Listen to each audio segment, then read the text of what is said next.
Hey guys, welcome to another Mr. Dave Pizza video. This is Dave, and today I'll be talking about game dev, which is something I don't really talk about that much, but I've covered a lot of stuff within indie games and a little bit of dev stuff on my website, so I thought now would be the appropriate time to jump in. In the background here I have Godot engine up and a game I've been working on for about a year or so, half a year. I don't know. Not really that long. I mean, I worked on it for a couple of months and then I just kind of gave up. I don't know. I'm not sure exactly what the distraction was, but I think I just kind of got to the point where I was like, well, is this really what I want to be doing, or is this a good use of time? And they updated the engine and the game broke, and then I just kind of got discouraged. But I thought I would just kind of show you what I had worked on here and just talk a little bit about game dev and some of my experience with it.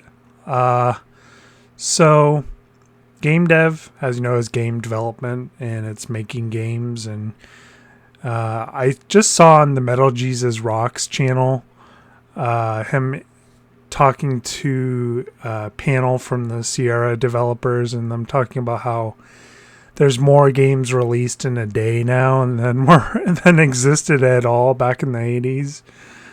And it's just kind of crazy. I mean, there's so much hype on the game dev, and there's so many channels that have been created to kind of talk about game dev and like follow game dev progress, and like it's kind of how I actually got started in it in a way. Yeah, geez, now that I think about it, I started on Twitter, the Mr. Dave Pizza thing, and it was just kind of like, I don't know, I was just kind of messing around, and I started following the game dev hashtag because everything I posted with hashtag game dev or hashtag indie game dev got like 20 likes. And this was like back in the heyday of Twitter. I don't really know what Twitter is like now. I mean, it just seems to have kind of gone crazy, but yeah, you used to be able to kind of like post anything about game dev on Twitter and like it would be popular. And it's kind of how I got started talking about indie games and like started doing content creation, and I started playing these games, and I actually made like a little visual novel, and I was kind of into visual novel dev for a while. I did some tutorials on my website on how to do visual novel dev, and that's its own thing. But game dev, yeah, so this is my game. The concept behind it was, I have to kind of look at it to try and figure out what it is, but the concept behind this game was like you were traveling around the world and you were unraveling this mystery, and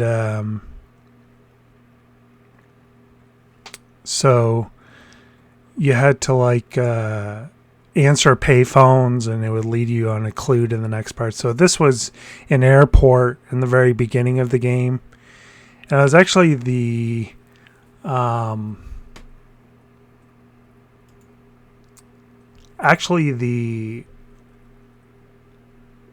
part of the game I was most proud of, like in terms of what I did. I did all this pixel art. I created all the characters. I created all the backgrounds. Yeah, I put a lot of work into this actually. But I'm gonna run it and just show you the game real quick, and you can kind of see what it was. It's kind of, I haven't updated it for the new version of Godot, so it's kind of glitchy. So don't mind that, but it did work like pretty flawlessly at one time.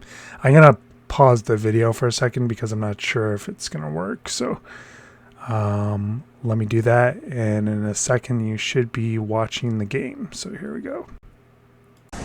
So this seems to be working pretty well. There's no music or anything, but I did kind of like some ambient stuff for the like airport noise. And just move them around here a little bit. So gotta use the arrows. I made this moving sidewalk, and the moving sidewalk actually just moves. I'm not moving him, he moves just by standing on it. And one of the things it does, hold on, let me turn down the sound from a little bit. It's really loud.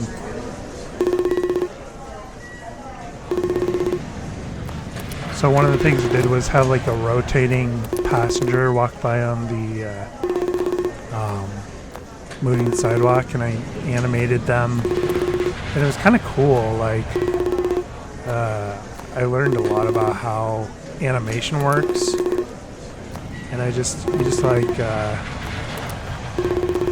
you have to script all of this, of course, which is kind of a hassle, but it can be really fun actually. So anyway, I'll show you how it works. So there's this payphone highlighted, and you can see it's like ringing. So gotta go up, and there's hello. And I like drew these like portraits. Or no, I didn't draw the portraits. I like did it automatically. I used a script in Godot that automatically did it. So that was kind of cool. So I hung up, and then you like walk away. So like I do, like you can like kind of explore a little bit. See over here, like if you look over here, like I did these planes, and like the propellers actually move on them, and like this screenboard moves, like the propeller moves, it kind of flashes. Now this is actually like kind of a trick. Like this is a sprite on top of a hollow layer back here. So like the plane's actually moving between two layers, and it's just like a individual sprite, and like I animated it with script. So here we go, I answer it. Who are you? It's too complicated to explain. You need to get a boarding pass to ticket machines. And I didn't really like think this out or anything. I was just kind of like testing out concepts, but like then I did this where you could like go and get the boarding pass by going to the ticket machine. And the idea was you're gonna go to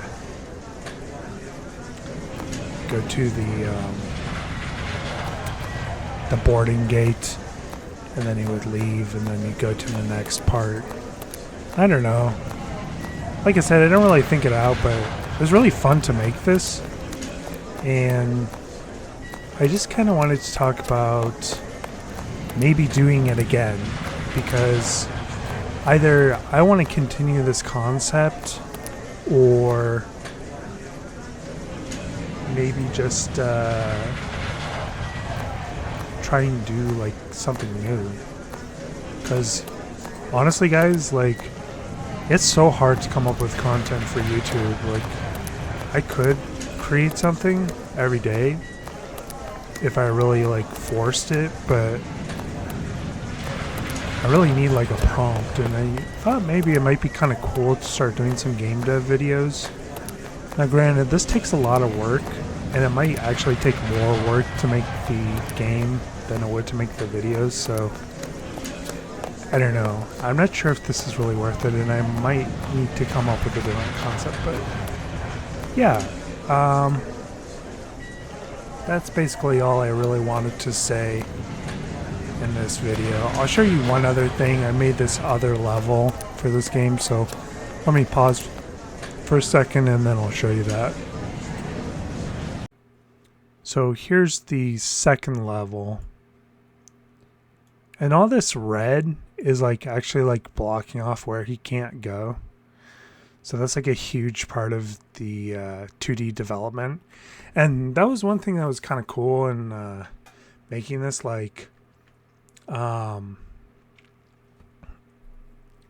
mean, it's I made something that was basically supposed to be a 2D kind of platformer, and then I turned it into a top-down game, which took a little bit of work, honestly, because like, I mean, it wasn't totally straightforward how to do that, and not a lot of people make games that way. I kind of got my inspiration from Legend of Zelda, and I used that to kind of do it. So let me show you the gameplay from this level real quick here. So let's see. Wow, you actually answered. Oh, what? What's wrong? This is a payphone. These things happen. It's no big deal. I think you have the wrong number. You win some, you lose some. Anyway, you know the routine. No, I don't. I don't know. See you at the airport. Click. Well, that was weird. And then he was supposed to like go to the airport, but actually this game was partially based on some writing I did when I've been kind of working on this novel like almost my whole life, kind of about this concept, and I just thought it was really cool to be able to take that and turn it into a game. So I mean, when it comes to story making, like, let's see, I hope you can even hear me, sorry. When it comes to making games, like, or making stories, I mean, like, I really have no trouble. Like, I've always been a storyteller. I can just write something if I need to. I can come up with a story, but making games is kind of like a new medium for me, and it's really fun. And I really want to continue it. Let me just show you a little bit of Aseprite, and I'll just show you kind of how I made these sprites, and hopefully that'll work. So give me just a second. Okay, so here's Aseprite. It's basically like a pixel art program, and it's really cool. Like, you can kind of copy stuff and kind of just, it does a lot of the work for you. Like, not the creative stuff, but it kind of uniform stuff. Like, see when I run my mouse over this, like, it automatically puts the pixel in the right place. And you can like set the, you can do this stuff like pixel perfect. I can't remember exactly what that does, but you can like make it symmetrical and stuff, and does a lot of cool stuff with color palettes. Like, you can look up color palettes, or you can choose the colors yourself. It has this like color wheel down here, or whatever you call this thing, color palette. And yeah, this was pretty cool. Let me see if I can find one other one.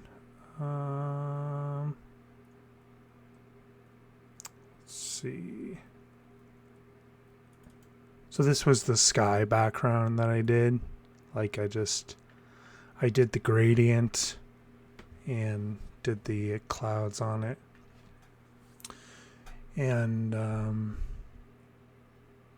yeah, so anyway, there wasn't too much point to this video. I just kind of wanted to talk about game dev and kind of work on some ideas and maybe see what do you guys think. Do you think I should keep working on game dev, and should I make more videos about game dev?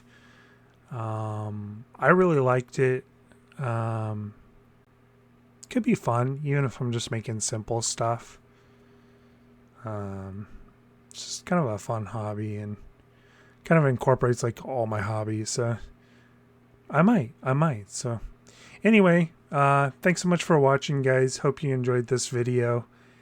If you did, give it a thumbs up, or whatever. And if you want to see me talk about game stuff, which I do all the time, give me a subscribe. I really would appreciate that. And I'll be posting more shorts, more retro gaming shorts, all kinds of stuff. So keep an eye on that, and we'll see you in the next video. And thanks so much for watching, guys. Enjoy your games and game dev, or whatever you're doing. Just enjoy it.